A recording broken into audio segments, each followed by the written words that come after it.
नमस्कार, अरिहंत में आप लोगों का स्वागत है। आज हम बात करेंगे एल्डिहाइड एवं कीटोन की। एल्डिहाइड एवं कीटोन में ये क्या होते हैं? ये कार्बनिक यौगिक होते हैं। ठीक है, कार्बनिक यौगिक जिनमें ये वाला समूह जो है वो उपस्थित होता है कार्बोनिल यौगिक कहलाते हैं। अब कार्बोनिल ये जो समूह है इसको कार्बोनिल या ऑक्सो समूह भी कहा जाता है और इसका सामान्य सूत्र जो है वो क्या होता है? CnH2nO। अब N जो है यहाँ पर 1 2 3 4 कुछ भी हो सकता है। कार्बोनिल यौगिकों का वर्गीकरण अगर हम करें तो पहले ये वर्गीकृत होता है एल्डिहाइड में, फिर ये वर्गीकृत होता है कीटोन में। तो एल्डिहाइड क्या होते हैं? जिनमें CHO या फॉर्मिल समूह उपस्थित होता है वो क्या होते हैं? एल्डिहाइड होते हैं। दूसरा बात करते हैं हम कीटोन की। कीटोन जो होता है उसमें कीटो समूह यानी कि ये वाला जो समूह होता है जिसके इधर भी एल्किल चेन और इधर भी एल्किल चेन उपस्थित होती है वह क्या कहलाता है? कीटोन कहलाता है। कार्बोनिल समूह एल्डिहाइड भी कहलाता है और कीटोन भी कहलाता है। एल्डिहाइड में इस कार्बन जिससे डबल बॉन्ड से ऑक्सीजन जुड़ा हुआ है उससे एक हाइड्रोजन जुड़ता है और कीटोन जो होता है उसके दोनों ही तरफ एल्किल समूह उपस्थित होता है। कीटोनों का वर्गीकरण अगर हम करें तो सम्मित और असम्मित दो तरह के होते हैं कीटोन। सम्मित कीटोन में जो ये कार्बोनिल ग्रुप का जो कार्बन है इससे जुड़ने वाली दोनों जो एल्किल प्रतिस्थापित समूह है समान होते हैं तो सम्मित कीटोन कहलाता है। और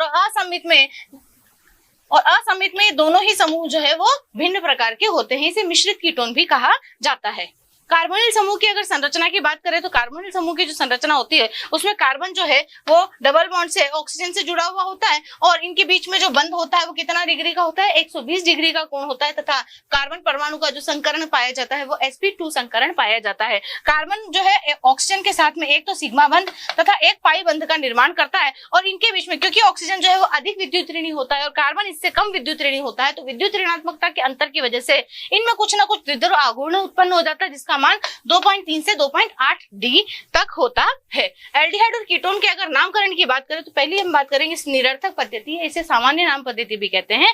निरर्थक पद्धति में एक कार्बन वाले जो कार्बन परमाणु है उसको फॉर्म के नाम से, 2 कार्बन वाले को एसिड के नाम से, 3 कार्बन वाले को प्रोपियोन के नाम से, 4 कार्बन वाले को ब्यूटर, नॉर्मल ब्यूटर भी हो सकता है, आइसो ब्यूटर भी हो सकता है और 5 कार्बन वाले को वेलर, नॉर्मल और आइसो द्वितीयक और तृतीयक ये हो सकता है। द्विबंध युक्त अगर है तो एक्रिल इस समूह को 3 कार्बन जिसमें 2 कार्बनों के बीच में डबल बॉन्ड उपस्थित होता है उसको एक्रिल समूह और 4 कार्बन जिसमें बीच वाले 2 कार्बनों के बीच में डबल बॉन्ड होता है उसे क्रोटोन समूह कहते हैं। और आईयूपीएसी नाम में अगर देखें तो आईयूपीएसी नाम जब आप लिखते हैं तो एल्डिहाइड को एल्केन एल तथा कीटोन जो होते हैं उनको एल्केनोन कहा जाता है। यहाँ पर जो एल्डिहाइड है इसके लिए एल अनुलग्न लगाते हैं तथा कीटोन के लिए ओन अनुलग्न लगाते हैं तथा कार्बन जो श्रृंखला है उसका नाम बिल्कुल उसी प्रकार किया जाता है। वही लंबी कार्बन श्रृंखला का चुनाव किया जाता है उसकी